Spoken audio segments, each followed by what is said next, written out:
Bismillahirrahmanirrahim. Assalamualaikum warahmatullahi wabarakatuh. Waalaikumsalam warahmatullahi wabarakatuh. Alhamdulillahirabbil alamin wassalatu wassalamu ala sayyidina Muhammadin wa ala alihi wa sahbihi ajma'in. Amma ba'du. Asyhadu an la ilaha illallah wa asyhadu anna Muhammadan 'abduhu wa rasuluh la nabiyya ba'dahu. Qala Allah ta'ala fi kitabihil karim wa huwa asdaqul qa'ilin. A'udzu billahi minasy syaithanir rajim. Bismillahirrahmanirrahim. Yarfa'illahu alladhina amanu minkum walladhina utul ilma darajat. Al-ayah. Wa qala an-nabiyyu sallallahu alaihi wasallam, talabul ilmi fardhatun 'ala kulli muslimin wa muslimat. Wa qala aidan rabbi ishrah li sadri amin wa yassir li amri wahlul 'uqdatam min lisani yafqahu qawli. Subhanaka la ilma lana illa ma 'allamtana innaka antal alimul hakim.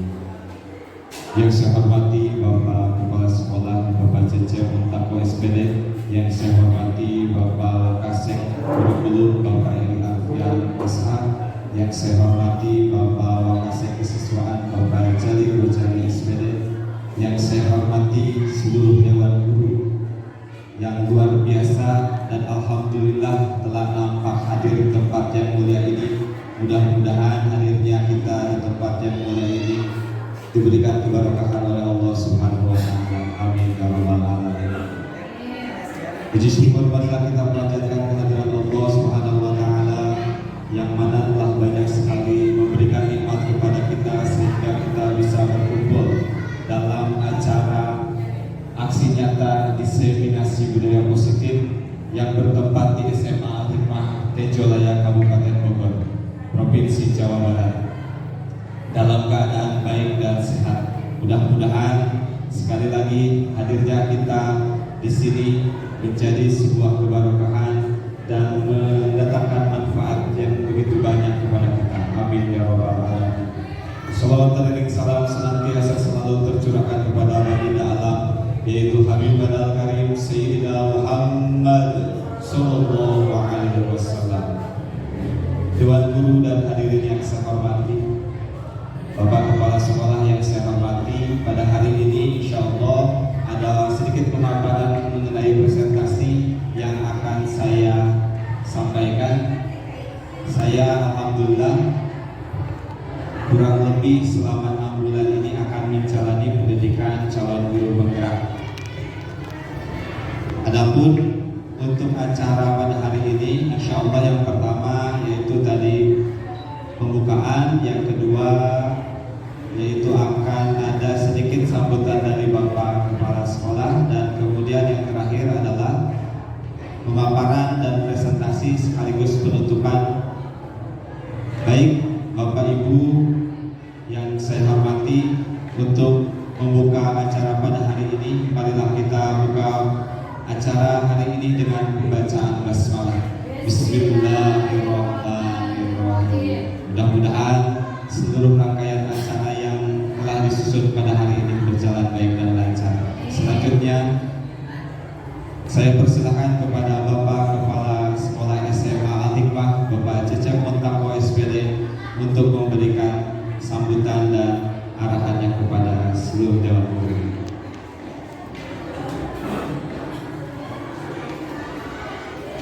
Assalamualaikum warahmatullahi wabarakatuh. Alhamdulillahilladzi hadana lihada wa kunna linahtadiya laula an hadana Allah. Asyhadu an la ilaha illallah wa la syarika lah wa asyhadu anna Muhammadan abduhu wa rasuluh, amma ba'du. Qala Allah Ta'ala fil Qur'anil Karim, wa ma khalaqtul jinna wal insa illa liya'budun. Al-ayat. Wa qala Nabi sallallahu alaihi wasallam, man arada dunya fa'alaihi bil ilmi wa man arada al-akhirah fa'alaihi bil ilmi wa man arada huma fa'alaihi bil ilmi. Yang terhormat Bapak Wakasek Bidang Kurikulum, yang terhormat Bapak Wakasek Bidang Kesiswaan, seluruh Dewan Guru yang mudah-mudahan oleh Allah dimuliakan. Puji dan syukur marilah kita panjatkan kepada Allah Subhanahu wa taala.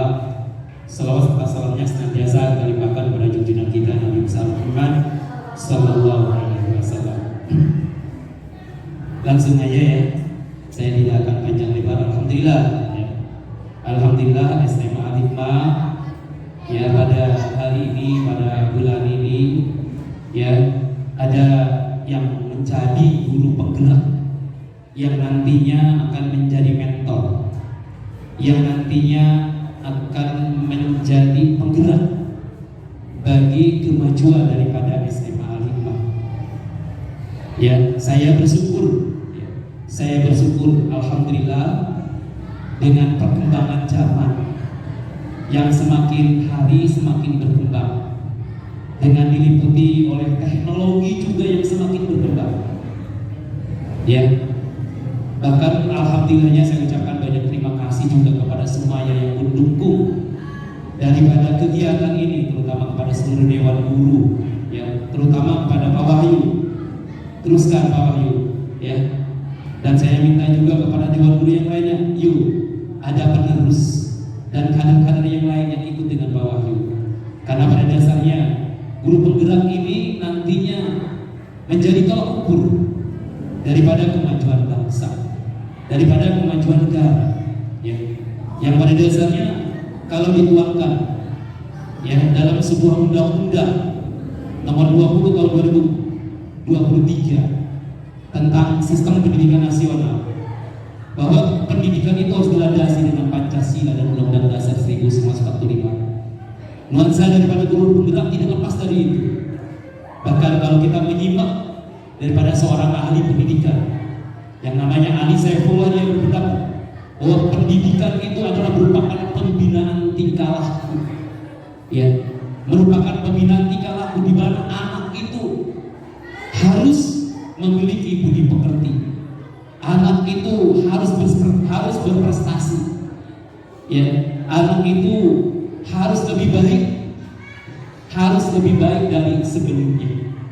Nah, untuk itu sekali lagi saya ucapkan banyak terima kasih kepada Pak Wahyu dan mohon kepada seluruh dewan guru yang hadir hari ini, yuk kita ikuti, yuk kita simak yang nantinya apa yang disampaikan oleh Pak Wahyu Rahmat SPD ini melalui aksi nyata atau diseminasi budaya positif di SMA Al-Hikmah Tenjolaya, Kabupaten Bogor, Jawa Barat.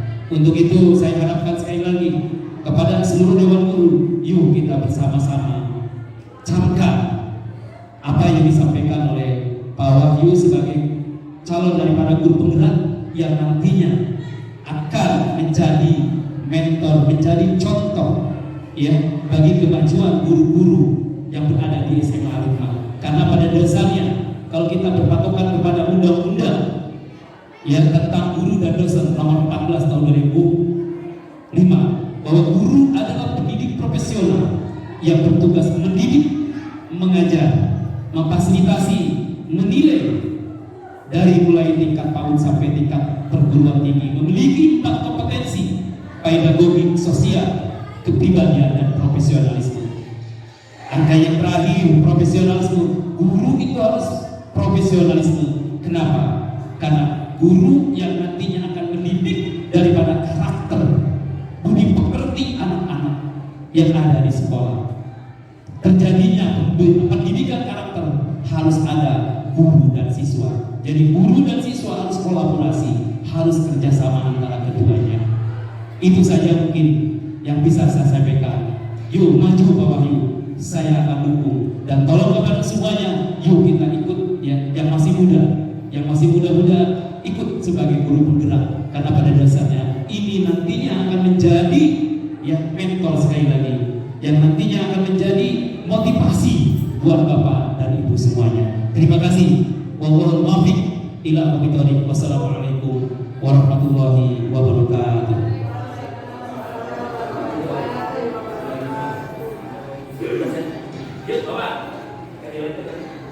Terima kasih saya ucapkan kepada Bapak Kepala Sekolah yang telah memberikan sambutan. Mudah-mudahan apa yang beliau sampaikan bisa kita gunakan dalam aktivitas kita, terutama dalam pengajaran. Baik Bapak Ibu, karena memang di sini acara saya kembali, saya yang membuka dan saya akan memulai kembali apa yang akan saya sampaikan pada hari ini. Bapak Ibu yang terhormat, Bapak Ibu yang luar biasa, yang alhamdulillah telah mau bekerja sama dengan saya dalam penyampaian aksi nyata yang akan saya tunjukkan. Sebelumnya itu saya ada sedikit cerita dulu Pak ya, Bu, untuk membuka presentasi kita hari ini. Alhamdulillah, saya ini mengikuti calon guru penggerak.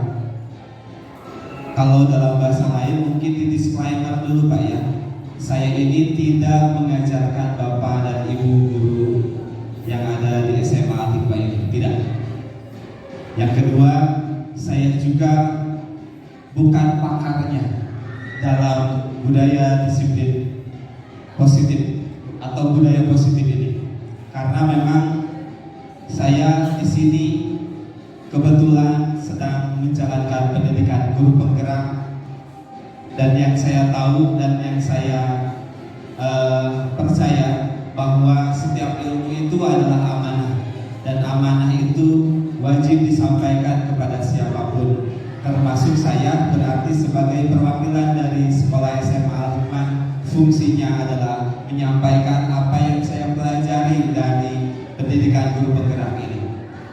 Selanjutnya Bapak Ibu, di disclaimer dulu ya Bapak Ibu, tadi berarti saya bukan mengajarkan, tapi saya ini hanya berbagi praktek baik, terutama dalam budaya positif ini.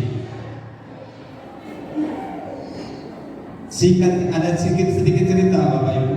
Saya sebetulnya motivasi awal mengikuti calon guru penggerak ini memang tujuannya pengen dapat wild card untuk langsung UP PPG. Ini sejujurnya, bukan pengen jadi ikut-ikutan seperti yang sudah ada. Misalkan jadi mentor yang disebutkan tadi sama Pak Cicak, itu mah bonus Pak ya, kalaupun ada. Posisi saya mengikuti CGP ini awalnya memang iseng-isengan, kepanggil PPG belum, CGP akhirnya ikut-ikutan nimbrung isi esai, ternyata alhamdulillah kepanggil sampai prosesi praktek mengajar, kemudian juga wawancara, dan alhamdulillah saya diterima sampai mengikuti pendidikan. Beberapa waktu lalu, kalau Bapak Ibu masih ingat, kita pernah melaksanakan IHT di kediaman Bapak Ketua Yayasan. Kalau Bapak Ibu ingat, saya pernah ditanya oleh pematerinya waktu itu, Budina ya, pengawas kita. Saya pernah ditanya, bagaimana tanggapan Pak Wahyu untuk kurikulum Merdeka? Saya jawab dengan cuek, saya jawab dengan apatis. Saya belum tertarik. Saking saya memang tidak maunya terlibat dengan kurikulum Merdeka ini, apa yang saya jalani sekarang. Ternyata setelah saya masuk di dalam pendidikan calon guru penggerak ini, luar biasa. Kalau dilihat dari perjalanan, dari pelajaran yang saya ambil, ternyata masih banyak sekali kekurangan dari diri saya secara pribadi, dan masih banyak sekali yang harus diperbaiki. Karena di setiap modulnya di calon guru penggerak itu, ketika awal mula masuk modul, yang ditanyakan adalah mulai dari diri. Ini ngapunten Bapak Ustaz, sadayana ini. Kalau dalam bahasa agamanya mungkin ibda binafsinya, mulai dari diri. Semuanya dicerminkan oleh kita terlebih dahulu sebelum bercerita kepada orang lain. Akhirnya, singkat cerita, setelah saya mengikuti sampai sekarang modul 1.4, saya sudah mulai jatuh cinta terhadap kurikulum Merdeka ini. Kenapa? Memang ada hal lain ternyata. Apa yang saya pikirkan, apa yang saya pikirkan tentang sesuatu kejanggalan dari kurikulum ini, mungkin ada beberapa dari guru di SMA Al-Hikmah pun berpikiran sama dengan saya. Namun sih kita ganti kurikulum baik. Pada akhirnya ketika di kelas, guru-guruna oke yang kayak gitu, kumaha guruna metode yang disampaikan. Sekarang itu di kurikulum Merdeka kita terfokus kepada murid, karena murid itu mempunyai kodrat alam dan kodrat zaman. Kodrat alam yang memang masing-masing dari siswa ini memiliki keunikan. Ada yang memang sukanya heureuy, cair kepada temannya. Ada yang memang diam orangnya, harus dipicu dulu sama kita. Berbeda dengan zamannya kita, zamannya bapak ibu mungkin ya, zamannya saya dulu waktu belajar semuanya harus mengikuti cara guru. Tapi zaman sekarang kita dituntut oleh peraturan bahwa kita itu harus paham dengan kodrat alam dan kodrat zaman. Kalau kodrat zaman berarti tidak bisa zamannya bapak ibu ketika sekolah disamakan dengan murid-murid kita pada saat ini, karena itu tidak relevan. Kalau menurut apa yang saya pelajari di sini ya, memang ada tidak semua hal yang baru itu baik ya Pak. Saya pun menolak hal itu karena memang ada beberapa hal yang tidak sesuai dengan apa yang saya pikirkan. Kemudian saya debat itu. Jadi saya tekankan tidak semua sesuatu yang baru itu baik. Pasti ada sesuatu yang harus dikoreksi dan dibenahi. Bukan berarti yang metode lama itu jelek. Tidak. Saya kalau ada yang bilang seperti itu, saya orang yang pertama yang mengkritisi. Maksudnya, kenapa ada Merdeka Belajar ini tetap ada perpaduan dari yang lama dan yang sekarang. Itu tujuannya mengkombinasikan, mengkolaborasikan kurikulum lama dengan yang kurikulum Merdeka ini. Bedanya mungkin kita agak sedikit tidak bisa menekan dengan cara kekerasan seperti apa yang kita laksanakan atau kita alami waktu dulu. Baik Bapak Ibu, itu sedikit intermezzo. Apakah lamanya intermezzo? Kita langsung aja ya Pak, bahwa hari ini saya akan menyampaikan aksi nyata atau diseminasi budaya positif yang dilaksanakan di SMA Al-Hikmah Tirtolaya, Kabupaten Bogor, Provinsi Jawa Barat. Sebelumnya Bapak Ibu, saya mau sedikit bertanya. Siapa tahu di sini mungkin ada yang lebih tahu dari saya. Artinya seperti ini Bapak, apa yang saya sampaikan hari ini seperti yang saya katakan di awal, saya ini belum ahlinya di sini, bukan juga mengajarkan. Dimana kalau misalkan Bapak Ibu ada yang lebih paham, mungkin ini sebagai pengingat Bapak Ibu. Kalaupun memang betul-betul Bapak Ibu belum tahu dengan budaya positif itu penerapannya seperti apa, hayu kita belajar. Di sini kita bareng-bareng. Jadi saya tidak mau ketika saya setelah lulus CGP ini ada penekanan yang memang harus saya jadi tulang punggung. Saya tidak akan bisa jadi apa-apa Pak tanpa ada kolaborasi dari kepala sekolah, terutama dari guru-gurunya. Baik Bapak Ibu, maka slide selanjutnya boleh minta waktunya sebentar Bapak Ibu, karena alhamdulillah kita di sini sekarang lagi ada di budaya positif. Saya mengajak Bapak Ibu guru untuk senyum selama 30 detik. Jadi ini tuh ice breaking sebetulnya Pak, cuman berhubung karena memang waktunya sudah lalu ya Bapak Ibu ya. Jadi boleh minta bantuannya Bapak Ibu. Bapak Ibu boleh berdiri dulu? Boleh, maka terima kasih. Bapak Ibu yang kedua harus berpasang-pasangan, yang perempuan sama perempuan. Pak Surya boleh sama Pak Ridwan, Pak Yusuf boleh. Pak ini di sini Bapak. Silakan. Ini dengan Pak Ridwan. Pak. Nah, sekarang boleh berhadapan-hadapan Bapak Ibu. Nah, Ustaz Bayu silakan berhadapan-hadapan.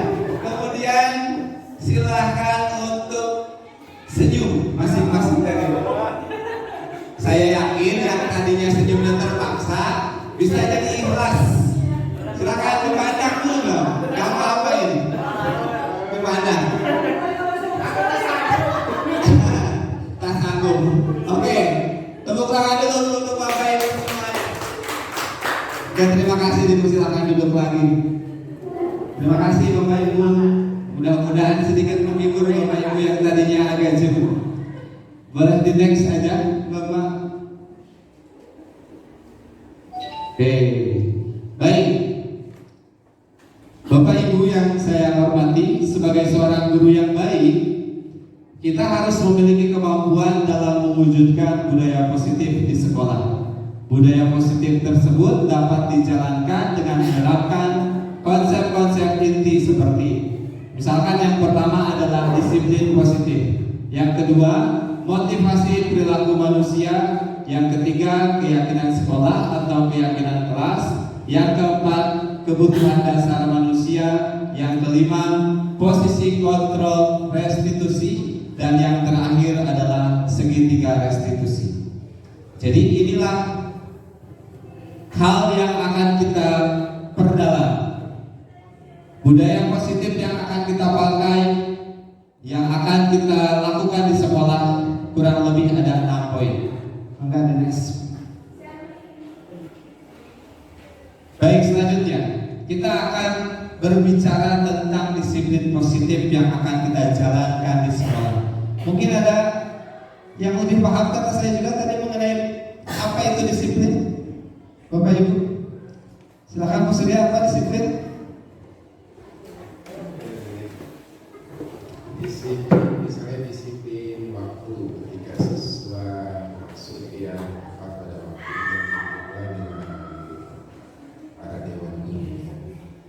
Saya mematuhi akan menghormati waktu. Oke, terima kasih Mas Surya atas penyampaian tentang disiplin positif ini. Bisa di next.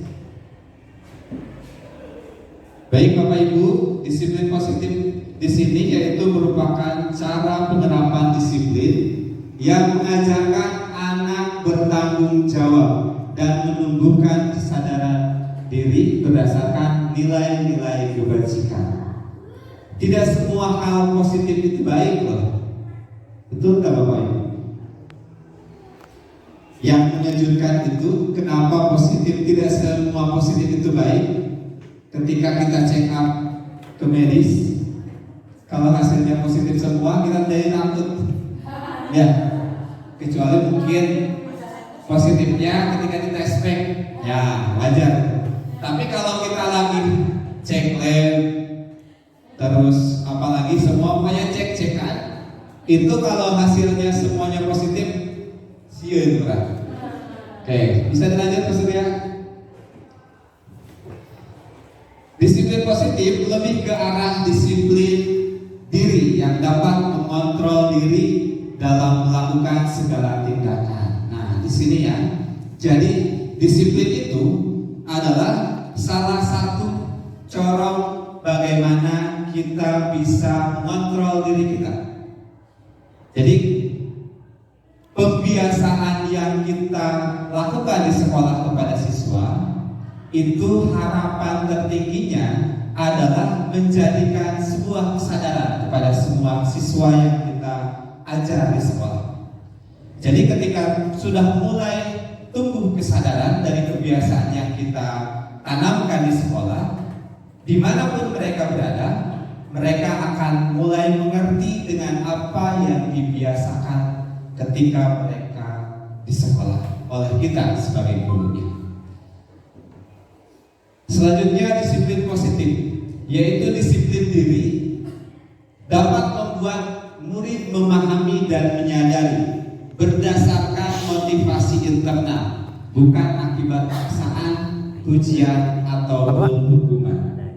Tidak bisa dipungkiri, ketika kita berusaha menjadi baik, menjadi disiplin, itu kita mungkin ada dorongan dari, bukan dari dorongan internal, mungkin ada faktor eksternal. Baik lagi maksudnya belum beres.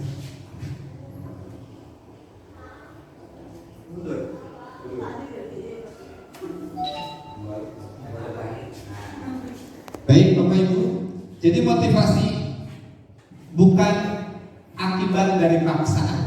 Artinya paksaan itu seperti apa? Contoh, kita datang ke sekolah mengajar tepat waktu? Bisa saja karena mungkin terpaksa, takut dimarahi oleh kepala sekolah, atau takut dapat hukuman, sieun dipotong honornya, atau karena memang kita ingin dipuji. Itu adalah faktor eksternal. Yang kita harapkan di sini budaya positif yang muncul dari kita sebagai pendidik dan umumnya kepada murid-murid kita yang ada di SMA Hikmah, yaitu kesadaran yang datang dari internalnya sendiri. Boleh langsung.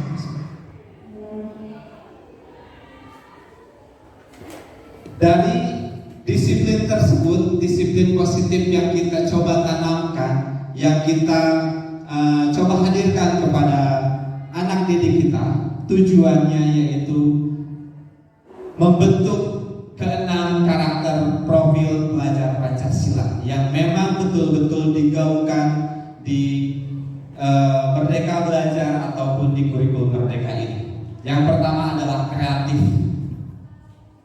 Kreatif di sini bagiannya adalah contoh dari gagasan orisinal, karya orisinal, dan keleluasaan berpikir. Terkadang anak-anak kita, mereka itu sebenarnya pintar, karena terbentur malas, akhirnya malas menggunakan otaknya untuk berpikir. Anak kita memiliki otak hanya sebagai aksesoris saja, tidak digunakan sebagai kebutuhan, sebagai penunjang kehidupannya. Yang kedua adalah karakter profil pelajar Pancasila beriman, bertakwa kepada Tuhan Yang Maha Esa, berakhlak mulia. Yang pertama akhlak beragama, yang kedua akhlak pribadi kepada manusia, kepada alam, dan akhlak bernegara. Kelima akhlak ini menjadi patokan utama karena akhlak ini bagian juga dari adab. Kita percaya bahwa adab dulu baru ilmu. Kita tahu bahwa tujuan utama kita mendidik adalah bagaimana membentuk karakter anak-anak didik kita menjadi baik, terutama dari kelima akhlak yang disebutkan tadi. Selanjutnya yang ketiga, karakter profil pelajar Pancasila yaitu mandiri. Mandiri di sini yaitu menjadikan anak lebih sadar akan diri dan situasinya.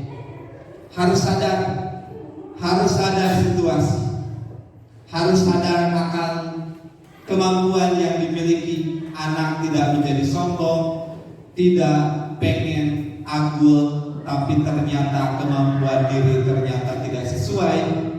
Yang keduanya tentang mandiri adalah tentang regulasi diri, aturan yang ada pada diri sendiri. Selanjutnya karakter profil Pancasila yaitu bergotong royong. Gotong royong tentu saja ini perlu kita tanamkan kepada anak didik kita. Gotong royong di sini merupakan kolaborasi, kemudian kepedulian dan juga berbagi.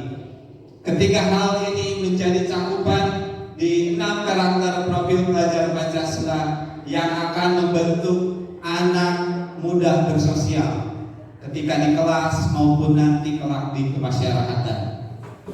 Yang kelima adalah karakter profil pelajar Pancasila berkebinekaan global, di mana di sini yaitu mengenal dan menghargai budaya, komunikasi dan interaksi antar budaya, refleksi dan tanggung jawab, dan berkeadilan sosial. Jika berbicara tentang budaya, bukan hanya anak kita, bahkan mungkin kita sebagai pendidik itu mulai kebingungan dengan budaya-budaya atau kebiasaan-kebiasaan atau kearifan lokal yang mulai terkikis di tempat-tempat kita, di daerah kita. Bahkan saya sempat bersedih karena melihat anak saya tidak tahu apa itu permainan gatrik, galasir, dan sebagainya. Malah anak saya kenal permainan tersebut dari filmnya Upin Ipin yang notabene adalah negara tetangga kita. Sebetulnya ini juga menjadi tolak ukur kenapa kurikulum Merdeka itu dimunculkan, agar supaya budaya kearifan lokalnya kembali diingat Selanjutnya yang terakhir, karakter profil pelajaran Pancasila yaitu bernalar kritis. Apa sih bernalar kritis? Di antaranya yaitu memperoleh dan proses informasi. Yang kedua, analisis dan evaluasi penalaran, dan refleksi dan evaluasi. Yang dimaksud dengan memperoleh dan proses informasi, dengan percepatan informasi yang sangat luar biasa di zaman atau di era sekarang, Bapak Ibu, kita tidak boleh menelan mentah-mentah apa materi ataupun informasi yang datang ke kita. Terutama kita harus mengajarkan kepada anak didik kita, tidak boleh menelan mentah-mentah informasi yang datang tiba-tiba, baik itu dalam konteks tausiah agama maupun tentang pendidikan umum. Karena memang sekarang itu banyak ajaran-ajaran yang memang tidak sesuai dengan syariat yang kita anut dan kita ajarkan. Kita perlu memberikan pemahaman Bapak Ibu mengenai informasi dengan kemajuan yang luar biasa ini. Kita sebagai guru maka harus membuka diri untuk mau belajar. Kita tidak bisa hanya menuntut kepada anak kita untuk belajar, tapi kita tidak mau mengikuti zaman dan tidak mau untuk belajar tentang teknologi. Saya mengajak seluruh Dewan Guru untuk terus mau belajar walaupun sedikit demi sedikit. Tidak menutup kemungkinan banyak dari siswa kita yang lebih pintar mengenai teknologi atau penggunaan gawai handphone daripada gurunya sendiri. Apakah ketika mereka mau berbuat jahil terhadap kita tidak tahu, atau memang karena memang kitanya tidak tahu cara penggunaan handphone ataupun teknologi dengan yang baik. Mangga dilanjutkan Pak Suri. Selanjutnya, motivasi perilaku manusia. Setiap manusia memiliki motivasi untuk menjalani kehidupannya. Mangga Pak Suri dilanjutkan. Ada 3 motivasi perilaku manusia yang memicu terjadinya tindakan positif tadi. Yang pertama, sesuai di awal yang saya sampaikan tadi, yaitu untuk menghindari ketidaknyamanan atau hukuman. Ini datangnya dari motivasi eksternal. Sama ya, seperti hal yang tadi saya sampaikan, bahwasanya ketika kita mulai disiplin positif, itu karena memang ada tekanan atau ada hal lain yang menyebabkan kita jadi disiplin. Bukan tidak boleh, boleh-boleh saja Pak ya. Jadi ini adalah salah satu contoh karena kita tidak nyaman, takut dimarahi oleh kepala sekolah, atau takut dihukum, atau takut dipotong gajinya, atau takut dipermalukan di depan siswa-siswa. Mungkin saja. Yang kedua, untuk mendapatkan imbalan dari orang lain atau institusi. Ini juga merupakan motivasi eksternal.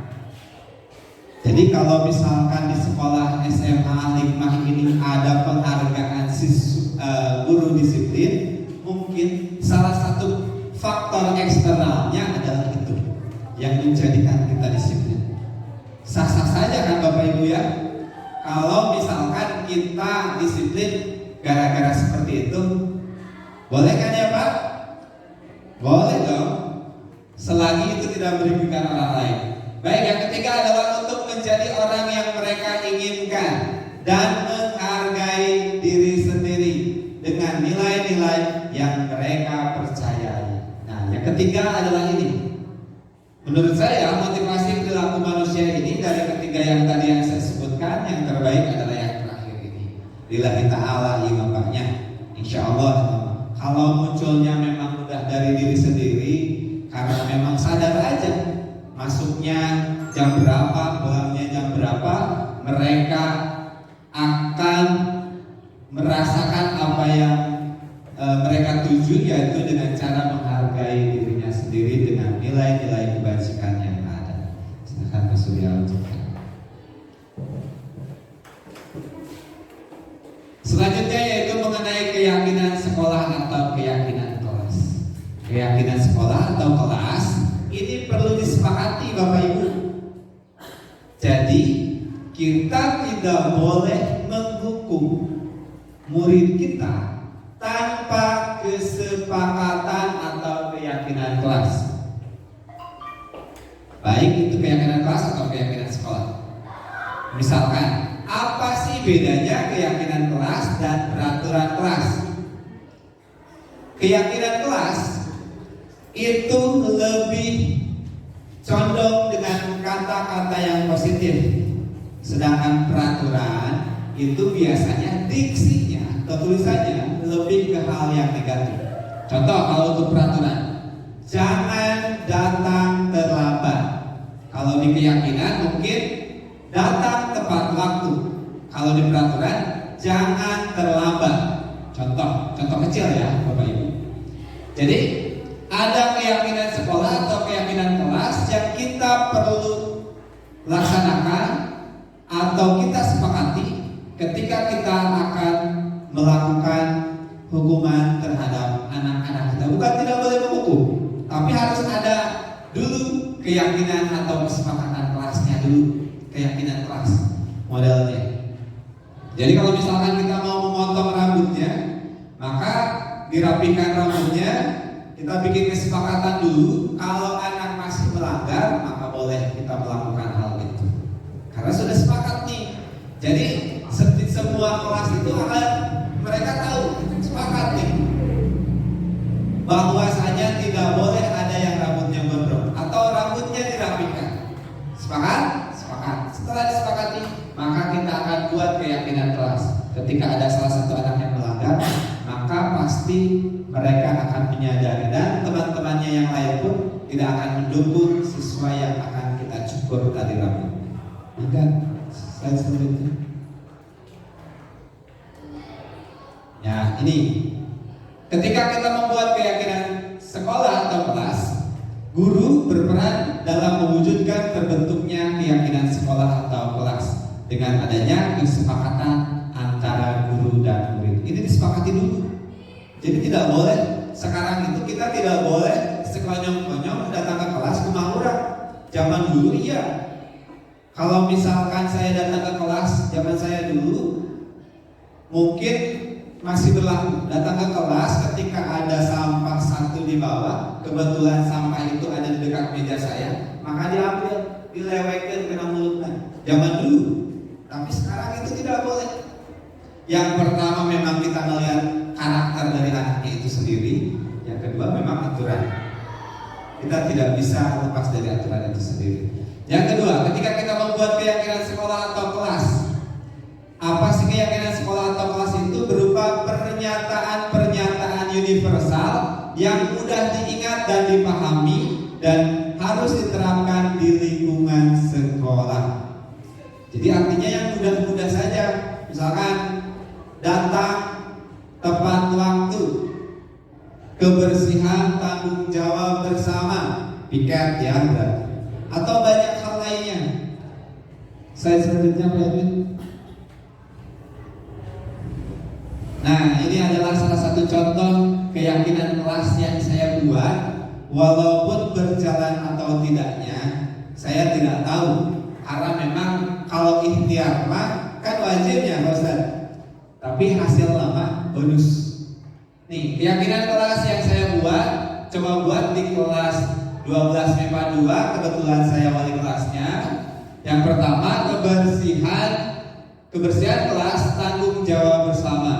Berarti untuk ini secara global itu untuk berbicara tentang piket yang selama seminggu dijalankan. Yang kedua, saling menghargai. Ini universal ya Pak. Saling menghargai itu berarti tidak ngedeui di kelas, tidak mengganggu ketika belajar. Yang ketiganya, saling hadir di kelas tepat waktu. Ini tadi yang saya sebutkan, aktif dalam kegiatan pembelajaran. Ini umumnya sebetulnya tidak usah banyak-banyak untuk keyakinan kelas, karena ada beberapa hal yang bisa di-merge, disatukan. Selanjutnya Pak Edwin.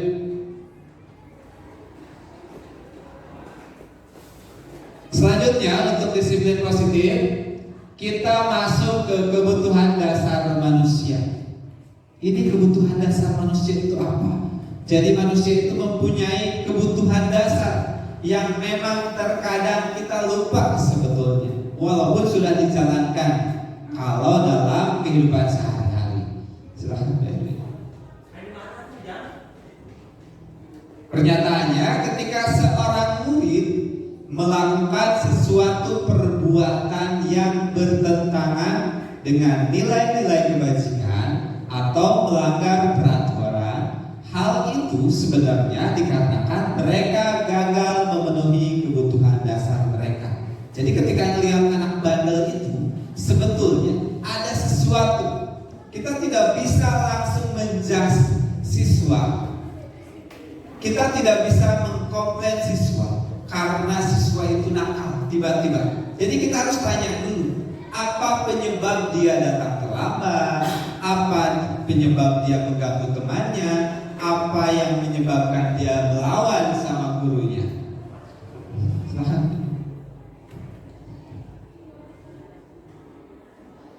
Baik Bapak Ibu, kebutuhan dasar manusia yang pertama adalah bertahan hidup atau survival. Yang kedua, kasih sayang dan rasa diterima. Yang ketiga, penguasaan.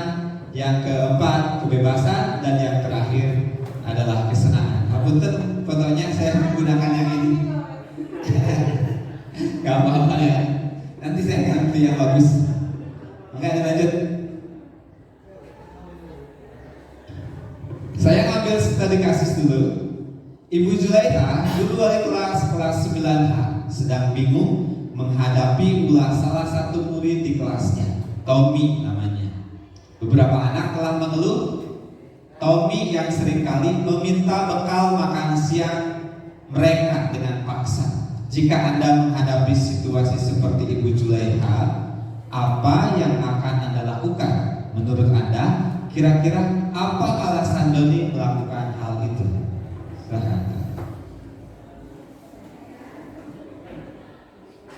Alasan pertama, karena ia lapar dan orang tuanya tidak membawakannya bekal makan siang. Maka kebutuhan dasar yang sedang berusaha dipenuhi oleh Tommy adalah kebutuhan untuk bertahan hidup. Jadi alasan yang pertama, karena memang Tommy tidak punya bekal. Jadi kenapa alasan nakal yang pertama itu sampai mengambil barang orang, sampai mengambil makanan orang, adalah karena dia tidak mempunyai makanan tersebut.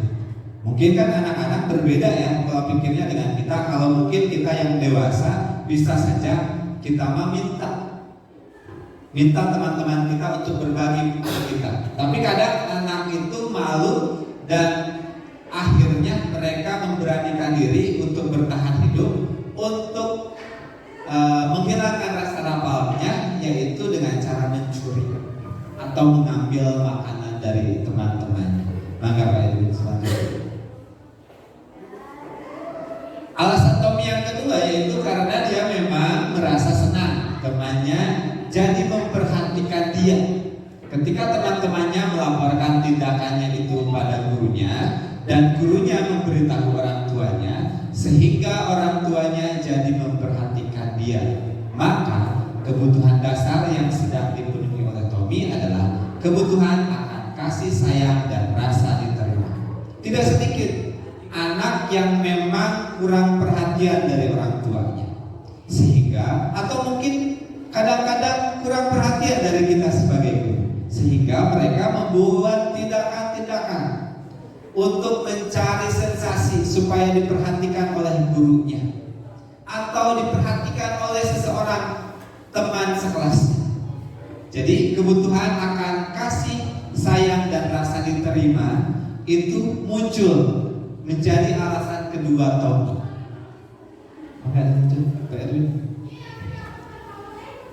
Alasan Tommy yang ketiga, karena temannya jadi takut dengan dia dan menuruti keinginannya, maka sebetulnya Tommy sedang memenuhi kebutuhan dasar akan kita sering sekali melihat siswa-siswa kita yang memang condong lebih dominan ya untuk mengatur teman-temannya di kelas. Bahkan kalau dalam bahasa lain kitanya sering disebut dengan cucukna, okemna kalau dalam bahasa Sunda. Sehingga Tommy ini ingin merasa ditakuti, sehingga apapun keinginan Tommy bisa dituruti oleh teman-temannya.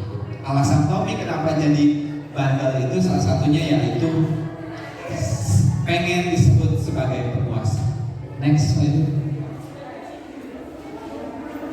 Alasan Tommy yang keempat, karena dia merasa bosan dengan bekal makanan yang dibawakan ibunya dari rumah.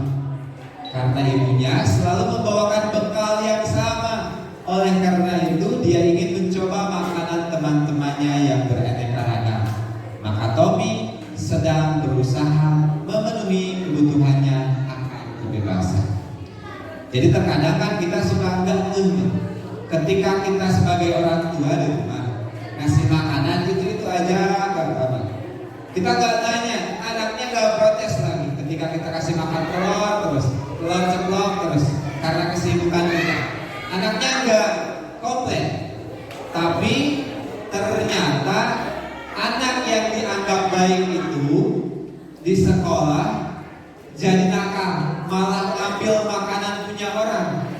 Sebabnya karena memang anak tersebut merasa bosan dengan masakan yang kita buat. Oke, next slide. Alasan Tommy yang kelima, karena ia melakukannya karena iseng saja, dan ia menikmati ekspresi wajah teman-temannya yang kesal karena diambil makanannya, dan menurut dia ekspresi teman-temannya itu lucu, maka berarti Tommy sedang berusaha memenuhi kebutuhannya akan kesenangan. Kita sering di sekolah melihat anak murid kita yang sebetulnya tidak ingin kencing atau BAB ketika izin ke WC, karena mereka iseng aja atau karena mereka senang aja main air mungkin atau ketemu seseorang di WC. Jadi apa yang mereka lakukan itu untuk memenuhi kebutuhan kesenangannya. Next slide.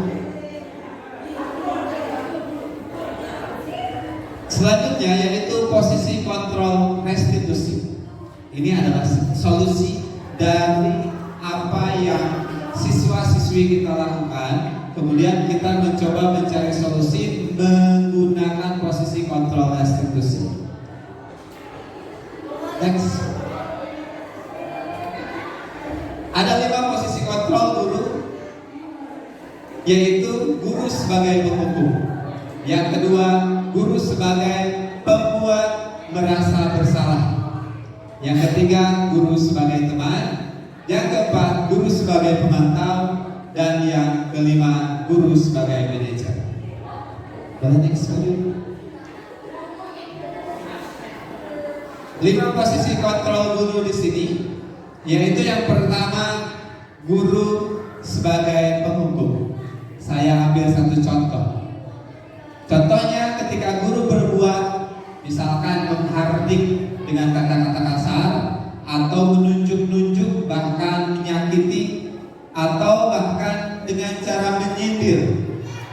Ini posisi kontrol guru.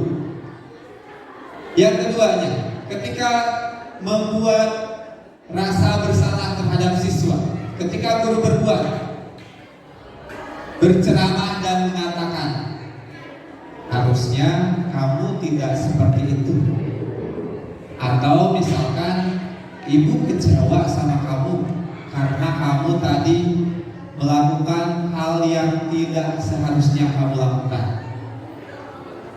Kemudian posisi kontrol guru yang ketiga adalah sebagai teman. Ini membuatkan alasan-alasan untuk muridnya. Contoh misalkan, Ayo lakukan demi ibu. Kasihan atuh ibu nanti dimarahi. Coba jangan berisik contohnya nih. Posisi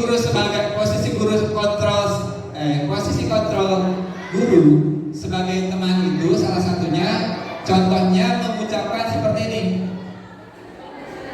Ayolah lakukan demi ibu. Masa kamu tidak mau sih? Coba jangan berisik. Nanti ibu atau bapak bisa dimarahi oleh kepala sekolah. Ini adalah posisi kontrol guru sebagai teman.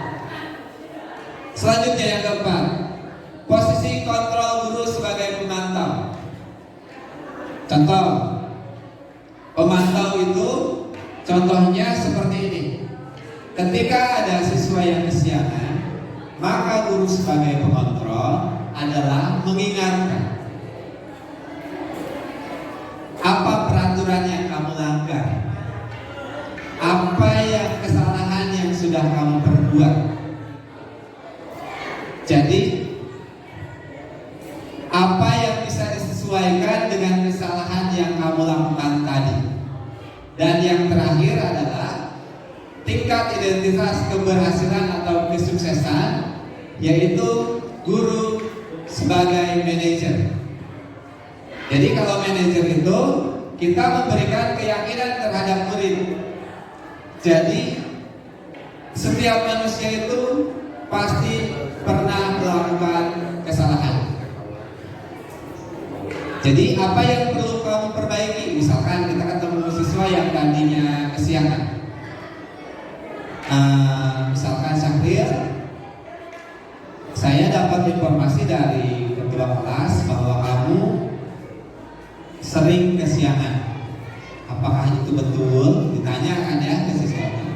Kemudian Syahrirnya menjawab, ya Pak atau Bu, saya kesiangan. Ditanya, udah berapa kali kesiangannya? 7 kali. Kemudian kita tanya keyakinan, kan kita sebelumnya sudah membuat keyakinan kelas di kelas kita. Kemudian ditanya, apa sih keyakinan kelas yang kamu langgar? Datang tidak tepat waktu karena memang kesiangan. Kemudian kita sebagai guru menguatkan dari apa yang sudah dilakukan oleh Syahrir tadi yang kesiangan. Keyakinan apa yang kamu langgar tadi? Karena memang Syahrir sudah datang tidak tepat waktu. Ditanya tentang keyakinan kelas sesuai dengan kesepakatan kelas atau keyakinan kelas, apa yang kamu langgar? Kita tanya dulu nih anaknya, apakah anak ini tahu tentang keyakinan kelas yang sudah dilanggarnya? Kalau anak itu tahu, kemudian kita tanya, apakah kamu mau memperbaiki apa yang sudah kamu langgar? Jadi artinya sebagai manajer itu kita betul-betul membimbing anak yang tadinya berbuat salah, bahkan sampai bisa sukses mengontrol dirinya. Yang tadinya ditanya kenapa alasan kesiangannya, misalkan karena begadang, kesiangan. Boleh lanjut Pak Edwin? Itu tadi posisi kontrol guru. Sekarang kita masuk ke posisi kontrol restitusi.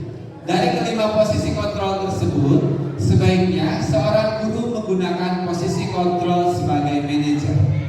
Dari apa yang juga saya tadi paparkan, kita sebagai manajer itu akan mengayomi kepada siswa itu, tidak hanya menghardik dengan cara-cara yang memang dulu pernah kita lakukan mungkin, atau ketika kita jadi siswa mungkin pernah dirasakan oleh guru-guru yang ada di SMA Hikmah. Next slide. Sebagai manajer, guru dapat berbuat sesuatu bersama murid, mempersilahkan murid bertanggung jawab dan mendukung murid agar dapat menemukan solusi. Tadi kan dari pertanyaan yang saya buat atau dari kasus Syahrir tadi, saya menanyakan apakah yang harus kamu lakukan untuk memperbaiki kesalahan yang kamu buat atau keyakinan yang kamu langgar tadi. Ketika misalkan gara-gara main handphone dan tidurnya bangunnya kesiangan, kemudian berangkat ke sekolah itu jadi terlambat. Berarti sudah jelas bahwasanya tidurnya jangan terlalu malam dan bangunnya jangan kesiangan. Itu yang harus mulai dihadirkan. Jangan dulu dikasih solusi sama kita, biarkan anak tersebut. Kita sebagai manajer harus membiarkan anak itu memberikan solusi terhadap diri sendiri sebagai kontrol diri. Boleh next slide?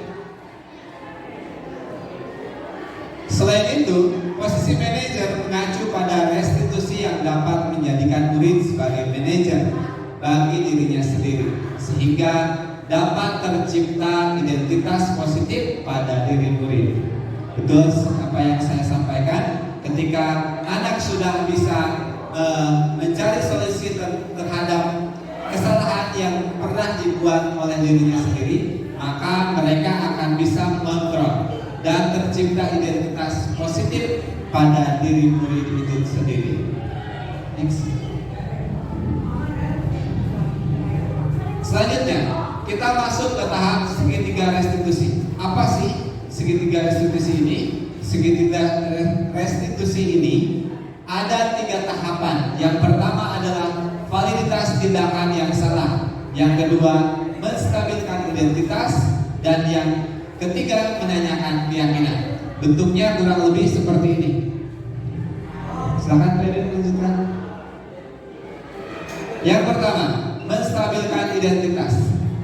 Menstabilkan identitas dilakukan berdasarkan prinsip bahwa membuat kesalahan adalah bagian dari proses pembelajaran yang nantinya akan menggeser identitas gagal ke arah identitas sukses. Jadi posisinya ketika kita menemukan siswa yang memang membuat kesalahan, tentu saja kita sebagai manusia itu tidak akan luput dari kesalahan. Kita tidak bisa langsung memarahi sehingga anak tidak mau melakukan hal-hal yang memang dia harapkan sebagai tumbuh kekreatifan tersebut, sehingga anak tersebut enggan ataupun malas untuk kreatif karena memang takut membuat kesalahan. Dalam arti positif, kita sebagai guru tujuannya adalah menuntun anak-anak kita ke jalan yang benar. Ketika menumbuhkan sesuatu yang baik atau ketika kita melihat murid kita salah, maka tugas kita adalah menuntun ke jalan yang baik pada murid kita, sehingga akan menggeser kegagalan tersebut ke dalam kesuksesan. Silahkan. Berbuat salah itu hal yang manusiawi. Tidak ada manusia yang sempurna. Kita pasti bisa menyelesaikan permasalahan ini. Bapak atau ibu tertarik untuk mencari tahu siapa tidak tertarik untuk mencari tahu siapa yang benar, siapa yang salah. Bapak atau ibu lebih tertarik untuk menyelesaikan masalah. Kalau kamu menyalahkan diri kamu sendiri terus-menerus, apakah kamu bersikap baik pada dirimu sendiri? Ini adalah kata-kata yang kita munculkan untuk menstabilkan identitas terhadap murid kita atau peserta didik.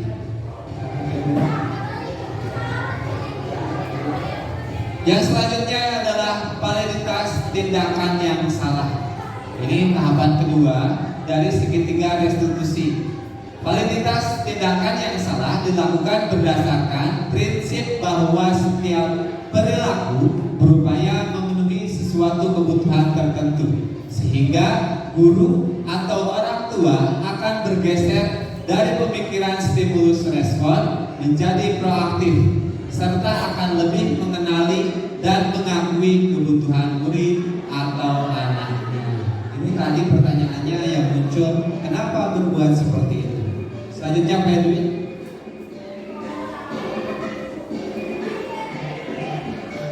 Pertanyaan yang muncul dalam validasi tindakan yang salah itu, biasanya kamu pasti punya alasan mengapa melakukannya. Apa yang penting bagi kamu? Kamu boleh tetap berusaha menjaga sikap itu, tapi tambahkan sikap yang lainnya ya, yang baru. Atau yang terakhir, maukah kamu belajar cara lain untuk mendapatkan yang unggul contohnya. Selanjutnya Pak Edwin. Baik, tahapan yang terakhir yaitu menanyakan keyakinan. Menanyakan keyakinan dilakukan dengan memberi pertanyaan-pertanyaan bermakna kepada murid atau anak untuk memunculkan motivasi secara intrinsik sehingga mampu mengaitkan keyakinan dengan tindakan yang salah. Boleh lanjut Pak Edwin?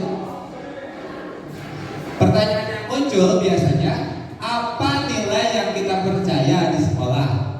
Maksudnya kepada siswa ya yang kita tanyakan atau kepada anak kita. Nilai-nilai apa yang telah kita sepakati? Kita tanyakan ulang supaya mengingatkan kembali kepada siswa kita apa yang dia lakukan ternyata salah. Selanjutnya, kelas. Kamu ingin jadi anak seperti apa? Kemudian yang terakhir adalah apa yang kamu rasakan ketika kamu melakukan hal itu. Kamu menjadi orang yang seperti apa? Ini sebagai keyakinan terhadap anak kita, supaya dia juga bisa berefleksi tentang apa yang telah dilakukannya. Oke, next slide. Baik Bapak Ibu, kesimpulannya dari disiplin positif ini, seorang guru yang baik kembali lagi harus memiliki kemampuan dalam mewujudkan budaya positif di sekolah. Budaya positif tersebut dapat dijalankan dengan menerapkan konsep-konsep inti yang tadi sudah saya jelaskan. Disiplin positif, motivasi perilaku manusia, keyakinan sekolah atau keyakinan kelas, kebutuhan dasar manusia, posisi kontrol, restitusi, dan yang ketujuh, segitiga restitusi.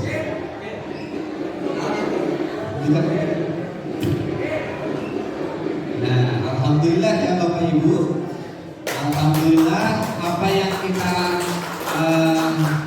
yang saya harapkan, terutama untuk pribadi saya sendiri, mudah-mudahan ini menjadi pembelajaran, terutama untuk saya dan umumnya, mudah-mudahan juga bisa dilaksanakan di sekolah berkolaborasi dengan guru-guru hebat yang ada di SMA Hikmah. Terima kasih atas segala perhatiannya. Mohon maaf apabila banyak kekurangan dalam penyampaian dan pengucapan. Billahi taufiq wal hidayah. Wassalamualaikum warahmatullahi wabarakatuh.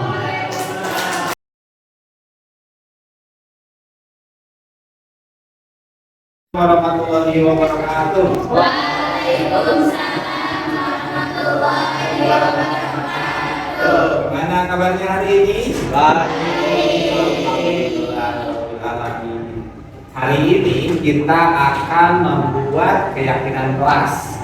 Keyakinan kelas itu hampir sama dengan peraturan. Bedanya kalau keyakinan itu disepakati oleh siswa dan muridnya.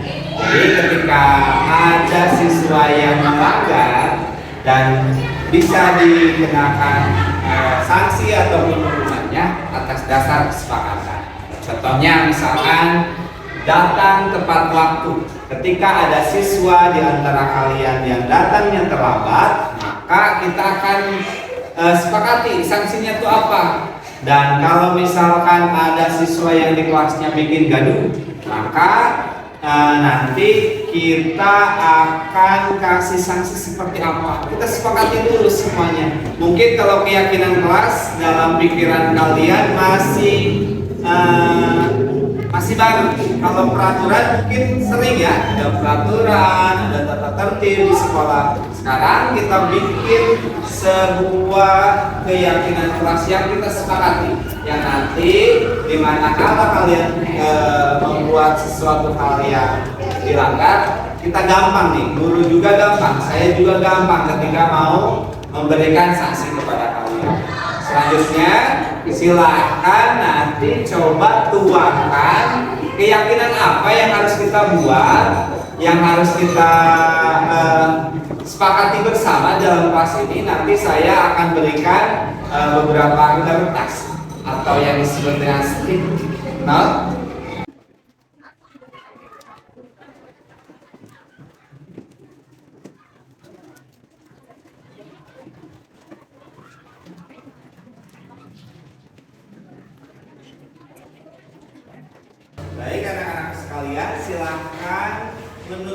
kalian kesepakatan apa sih yang harus kalian tulis dalam sticky note yang saya barusan telah berikan? Silakan tuangkan pemikiran kalian sesuai dengan apa yang kamu pikirkan.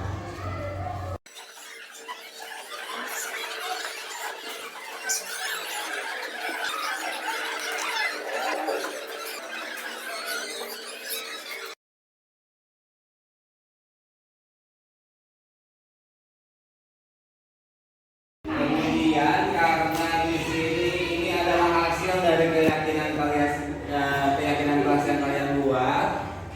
Berhubung di sini banyak yang sama, maka kita eliminasi. Banyak yang sama ya. Datang tepat waktu. Kita ambil satu. Beda, beda. Tepat waktu. Kebersihan, tanggung jawab bersama. Yang kedua, memakai seragam. Oh, ada hal negatifnya ini mah ya, aku bilang. Saling menghargai. Kebersihan.